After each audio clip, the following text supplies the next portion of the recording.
Tujuan mulia apapun tidak dapat lantas dibenarkan ketika ia melanggar hak itu sendiri. Selamat sore, salam sejahtera, Dewan Juri yang kami hormati. Perkenalkan saya Yudis Febrian, perwakilan dari SMA Negeri 1 Garut. Pada kesempatan kali ini saya berperan sebagai pembicara pertama dari tim oposisi. Secara tegas dan lugas saya menolak mosi perdebatan kali ini, yakni Dewan ini akan mewajibkan orang tua untuk mengikuti tes kelayakan sebagai syarat untuk memiliki anak. Dewan Juri yang terhormat, sebelum memasuki ranah argumentasi utama, di sini saya akan menyampaikan poin-poin ketidaksepahaman saya dengan apa yang telah tim pemerintah sampaikan, di mana Dewan Juri yang kami hormati, rekan-rekan kami dari tim pemerintah mengatakan bahwasanya mereka akan menghadirkan tim ahli dari pemerintah untuk tes kelayakan, sehingga secara tidak langsung di sini rekan-rekan dari tim pemerintah membebankan biaya kepada negara. Sementara untuk menghadirkan tim ahli tidaklah murah, pasti banyak biaya yang digunakan. Kami ingin menekankan bahwa menghadirkan tim ahli tidaklah murah dan pasti melibatkan pengeluaran yang signifikan. Di sisi lain, ada banyak kasus sosial lain yang sangat mendesak dan membutuhkan bantuan seperti kemiskinan, pengangguran, dan berbagai masalah lainnya. Oleh karena itu, kami dengan tegas membantah argumentasi yang telah diajukan oleh tim pemerintah. Sedari tadi, rekan-rekan dari tim pemerintah selalu saja mengatakan bahwasanya orang tua selalu menjadi pihak yang salah dalam mendidik anak. Namun Dewan Juri yang terhormat, kami merasa bahwa tim pemerintah tidak melihat perspektif lain, terutama ketika ada situasi di mana anak sendiri yang melakukan kesalahan dalam menjalani hidup mereka, baik saat mereka beranjak dewasa maupun dalam fase masa kanak-kanak mereka. Kita semua sadar bahwa anak-anak ini tumbuh berkembang bersama dengan teman sebaya mereka, dan karena kami tidak bersependapat dengan argumen tim pro yang menyatakan kesalahan parenting orang tua, sehingga argumen tim pro telah kami bantah. Selanjutnya, rekan-rekan dari tim pemerintah juga mengatakan bahwasanya mereka akan mengadakan tes ujian kepada orang tua sebagai syarat untuk memiliki anak. Lalu Dewan Juri yang kami hormati, apa yang akan tim pemerintah lakukan ketika orang tua tersebut tidak lulus dalam melakukan tes? Apakah orang tua tersebut tetap tidak bisa untuk mempunyai anak?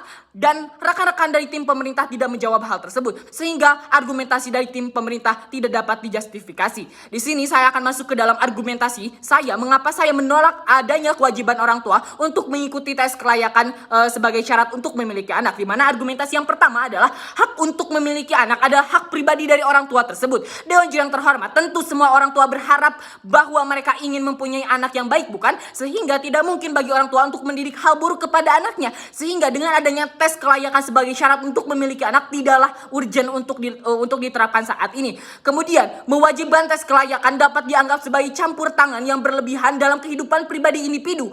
Hak untuk memiliki anak adalah hak asasi manusia yang diakui secara internasional.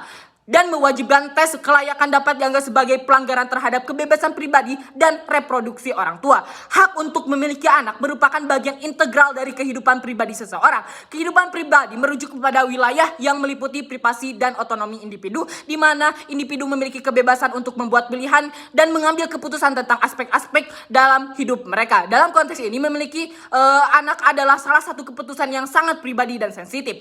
Ruang lingkup privasi mengacu pada hak individu untuk menjaga informasi dan kegiatan pribadi mereka terlindungi dari campur tangan atau pengawasan yang tidak diinginkan. Hal ini termasuk dalam hak asasi manusia yang diakui secara internasional seperti tercantum dalam berbagai instrumen hukum dan deklarasi hak asasi manusia. Privasi ini mencakup individu untuk menjaga kerahasiaan perkawinan, kehidupan berkeluarga, serta hal-hal terkait dengan keintiman termasuk keputusan tentang memiliki anak. Setelah itu, kehidupan pribadi juga melibatkan otonomi individu yang merujuk kepada individu yang mengendalikan dan membuat keputusan yang mempengaruhi kehidupan itu sendiri. Otonomi ini mencakup hak individu untuk menentukan apakah mereka ingin menjadi orang tua, kapan mereka ingin memiliki anak, serta bagaimana mereka merencanakan atau mempersiapkan kehidupan keluarga mereka sendiri tanpa ada campur tangan dari pemerintah. Kemudian, mewajibkan orang tua untuk mengikuti tes kelayakan sebagai syarat memiliki anak tidak memiliki efektivitas jangka panjang. Dewan Juri yang terhormat, mari kita analogikan. Argumentasi saya kedua adalah tidak memiliki efektivitas jangka panjang. Analoginya adalah orang tua tersebut ada melakukan tes kelayakan, tetapi suatu saat orang tua tersebut bercerai karena berbagai faktor. Apakah sia-sia? Bukan, karena pada hakikatnya ketika orang tua bercerai maka anak merasa tertekan dan merasa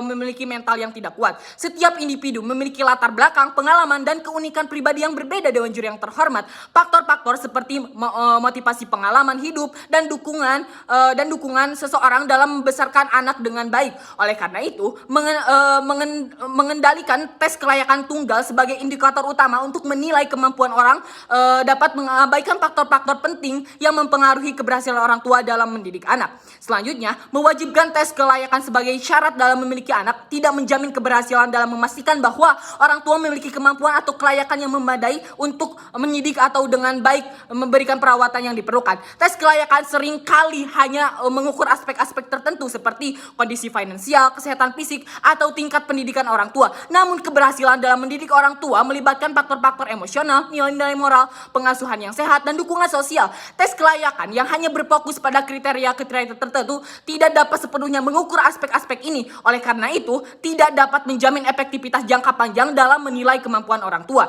Mewajibkan tes kelayakan sebagai syarat memiliki anak juga membuka pintu potensi penyalahgunaan kekuasaan oleh pemerintah ataupun lembaga yang mengawasi proses tersebut. Sistem yang tidak tepat atau tidak adil dapat digunakan untuk menghambat atau membatasi hak reproduksi orang tua berdasarkan alasan yang tidak sesuai ataupun diskriminatif. Hal ini dapat menyebabkan pelanggaran terhadap kebebasan individu dan dalam reproduksi yang seharusnya dilindungi. Maka dalam perdebatan kali ini saya akan memberikan suatu rekomendasi atau mekanisme solusi yang mengalokasikan dana yang digunakan untuk tes kelayakan orang tua untuk memiliki anak lebih baik, dan dana tersebut digunakan untuk pendidikan anak jangka panjang seperti contohnya memperbaiki infrastruktur sekolah yang ada di daerah-daerah terpencil sehingga anak tersebut dapat memiliki akses pendidikan yang lebih tinggi dan memiliki lingkungan sekolah dan pertemanan yang baik. Alih-alih mewajibkan tes kelayakan, pendekatan yang lebih efektif adalah memperkuat dukungan sumber daya bagi orang tua seperti konseling keluarga ataupun akses layanan kesehatan dan kesejahteraan dapat memberikan dukungan yang lebih baik dalam menghadapi tanggung jawab untuk membesarkan anak.